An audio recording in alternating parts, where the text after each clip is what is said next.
तो guys video को start करने से पहले मैं आप भाइयों से माफ़ी मांगना चाहता हूं क्योंकि कुछ दिनों के लिए मैं बिज़ी हो गया था जिस कारण मैं वीडियो अपलोड नहीं कर पा रहा था। लेकिन अब मैं अपने काम से पूरी तरह से फ्री हो चुका हूं और अब पहले की तरह ही वीडियो जो है वो आपको देखने के लिए मिलेगी। तो चलो अब अपने एपिसोड को स्टार्ट करते हैं। तो जैसा कि लास्ट एपिसोड के अंदर हमने देखा था, लिन टियान के अटैक के कारण जो ली किंग होता है वो काफ़ी पीछे जाकर गिरता है। लेकिन इतने पावरफुल अटैक के कारण जो लीकिंग होता है उसकी black spirit turtle blood line जो होती है वो अवेकन हो जाती है और उसी के साथ में वो स्पिरिट रियलम के मीडियम लेवल पर भी पहुंच जाता है, जिसके कारण अब हम देखते हैं कि जो लीकिंग होता है वो वहां पर लेटकर आराम से सोने लगता है। और वहीं दूसरी तरफ जो लिंटियान होता है वो दोबारा से अपनी पंच को बनाते हुए बोलता है कि लगता है कि तुम्हें यहाँ पर मेरा पंच जो है वो कुछ ज़्यादा ही पसंद आ रहा है।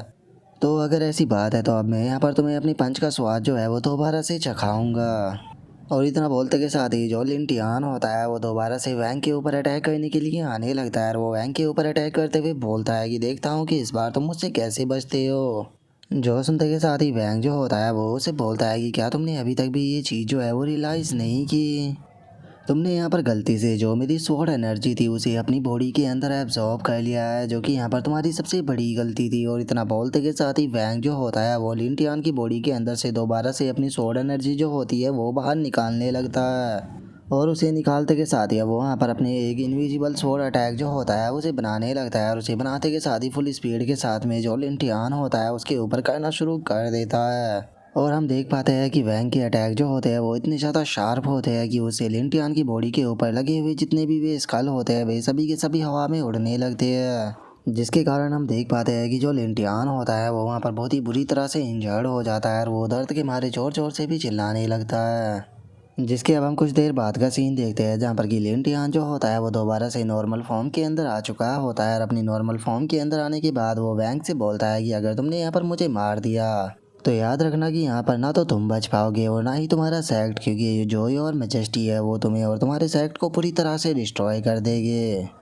जो सुनने के बाद वैंग जो होता है वो मुस्कुराते हुए उसे बोलता है कि लगता है कि यहाँ पर थोड़ी मिसअंडरस्टैंडिंग हो गई है, मैंने ये कभी भी नहीं कहा कि मैं तुम्हें यहाँ पर मारूंगा। और अब वैंग की इस बात को सुनने के बाद एक पल के लिए लिंटियान भी काफ़ी ज़्यादा शौक हो जाता है और जो वैंग होता है वो लिंग फियू से बोलता है कि लिंग फियू अब ये तुम्हारा हुआ, इसी के साथ में तुम जो कुछ भी करना चाहो तुम कर सकती हो। और अब वैंग की इस बात को सुनने के बाद जो लिंग फियू होती है वो भी काफ़ी ज़्यादा शौक हो जाती है और अब वो अगले ही पल जो लिंटियान होता है उसकी तरफ गुस्से में बढ़ने लगती है। और अब लिंग फियू के नाम को सुनने के बाद जो लिंटियान होता है वो उसे बोलता है कि क्या तुम लिंग फियू हो, आखिर तुम अभी तक भी जिंदा कैसे हो सकती हो, क्योंकि तुम्हें तो काफ़ी पहले ही मर जाना चाहिए था। जो सुनते के साथ ही अब हम देखते हैं कि जो लिंग फियू होती है वो वहाँ पर एक लकड़ी की शॉर्ट को उठा लेती है और उसे उठाने के बाद वो गुस्से में बोलती है कि अगर मैं मर जाती तो फिर मैं आखिर अपनी फैमिली का बदला लेने के लिए तुम्हारे बेटे को और तुम्हें कैसे मारती। जो सुनकर अब जो लिंग टियान होता है वो भी अपने चेहरे पर हाथ को रख लेता है और वो अपने चेहरे पर हाथ को रखते हुए बोलता है कि इसका मतलब मेरा बेटा जो है वो लिंग फैमिली के बदला लेने के लिए मारा गया है। और इतना बोलते के साथ ही जो लिन टियान होता है वो वहाँ पर पागलों की तरह जोर जोर से हंसना शुरू कर देता है, जो देखने के बाद लिंग फियू और जो वैंग होता है उन दोनों को भी कुछ भी समझ में नहीं आता कि ये पागलों की तरह क्यों हंस रहा है। और अब वैंग जो होता है वो कंफ्यूज होते हुए अपने मन में सोचता है कि क्या ये पर्सन जो है वो पागल हो चुका है, क्योंकि जैसे ही इसे पता लगा कि लिंग फियो ने इसके बेटे को मारा है तो ये यहाँ पर पागलों की तरह हंस रहा है। और वैंग के इतना सोचते के साथ ही लिंटियान जो होता है वो हंसते हुए उनसे बोलता है कि इस चीज़ से कोई फ़र्क नहीं पड़ता कि तुमने यहाँ पर किस तरह से मुझे और मेरे बेटे को मारा, लेकिन याद रखना कि फ्यूचर में तुम यहाँ पर 1000 गुना इससे भी ज़्यादा सफ़र करोगे, क्योंकि अगर तुमने सिर्फ यहाँ पर मुझे मारा होता तो हो सकता था कि यहाँ पर जॉय और मैजेस्टी है वो तुम्हारे डिवाइन इमोर्टल्स एक्ट को एक बार के लिए छोड़ भी देते, लेकिन चूंकि तुमने अब जो लिंग फियू है उसे अपने डिसाइपल के रूप में एक्सेप्ट कर लिया है तो इसीलिए अब तुम्हारे डिवाइन इमोर्टल्स एक्ट के बचने का कोई भी चांस नहीं है। तुम लोग चाहे कितने ही पावरफुल क्यों ना हो, चाहे तुम लोग कितनी भी टेक्निकों का यूज क्यों ना कर लो, लेकिन उसके बाद भी तुम्हारा डिवाइन इमोर्टल्स एक्ट जो है वो यहाँ पर नहीं बच पाएगा। जो सुनते के साथ ही अब जो वैंग होता है वो भी अपने मन में सोचता है कि पता नहीं क्यों लेकिन मुझे ऐसा फील हो रहा है कि यहाँ पर जो लिंग फैमिली थी उसके डिस्ट्रॉय होने के पीछे कोई बहुत ही बड़ा सीक्रेट जो है वो छुपा हुआ है।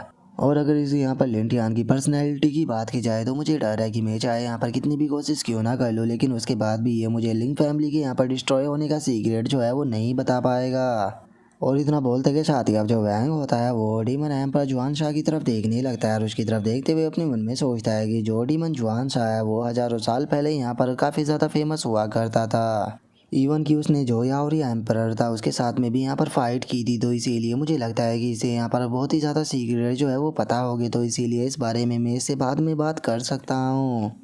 और वैंग ये सोच ही रहा होता है, तभी लिंग फ्यू जो होती है वो थोड़ा घबराते हुए वैंग से बोलती है कि पैट्रिज, क्या इसे यहाँ पर मेरी फैमिली की बदला लेने के लिए मारना सही रहेगा।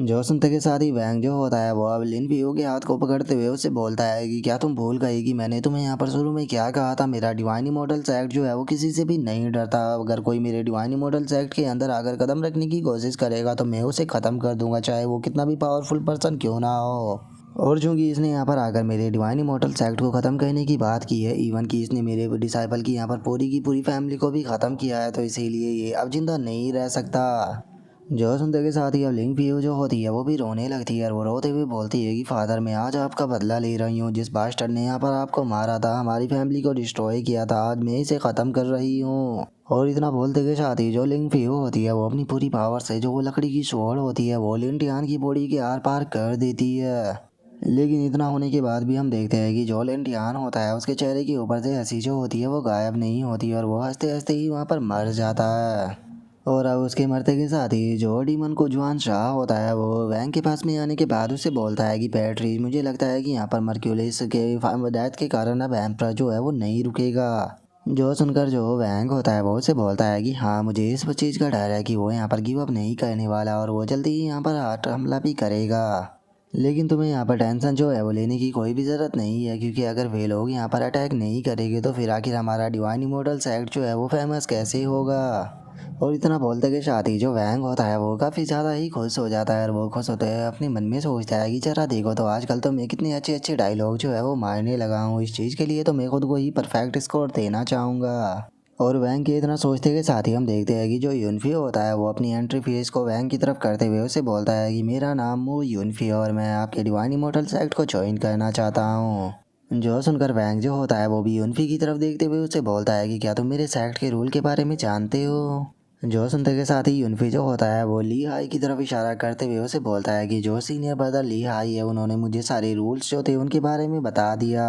जो सुनते के साथ ही वैंग जो होता है वो भी एंट्री फीस को ले लेता है और वो एंट्री फीस को लेते हुए अपने मन में सोचता है कि चलो अच्छी बात है, अभी से मुझे यहाँ पर और ज़्यादा बेवकूफ़ बनाने की ज़रूरत नहीं पड़ेगी। और इतना सोचकर जैसे ही वैंग एंट्री फीस को लेता है तो उसके पास में नोटिफिकेशन आती है कि आपने यहाँ पर टॉप लेवल जीनियस को अपने सेक्ट के अंदर रिक्रूट किया है, तो इसीलिए तुम्हें 50,000 सेक्ट पॉइंट और उसी के साथ में एक रैंडम समन को यहाँ पर दिया जाता है। जो सुनते के साथ ही तो जो वैंग होता है वो भी काफ़ी ज़्यादा शौक हो जाता है और वो शौक होते हुए अपने मन में सोचता है कि मुझे यकीन नहीं हो रहा कि यूनफी को सेक्ट के अंदर ज्वाइन कराने पर तो मुझे यहाँ पर बहुत ही ज़्यादा सेक्ट पॉइंट मिले हैं। क्योंकि बात की जाए अगर ली हाई की जो कि यहाँ पर रिबॉर्न हुआ है उसे भी ज्वाइन कराने पर मुझे इतने सेलेक्ट पॉइंट्स जो थे वो नहीं मिले थे जितने कि यहाँ पर मुझे यूनफी को ज्वाइन कराने पर मिले हैं। और वैंग के इतना सोचते के साथ ही हमारा आज का एपिसोड जो होता है वो यहीं पे कंप्लीट हो जाता है। तो नेक्स्ट एपिसोड के अंदर देखेंगे कि आगे क्या होता है। अगर आप लोगों को वीडियो अच्छी लगी हो तो लाइक करना, चैनल को सब्सक्राइब करना। मैं मिलता हूँ नेक्स्ट एपिसोड में, तब तक के लिए बाय बाय गाइस।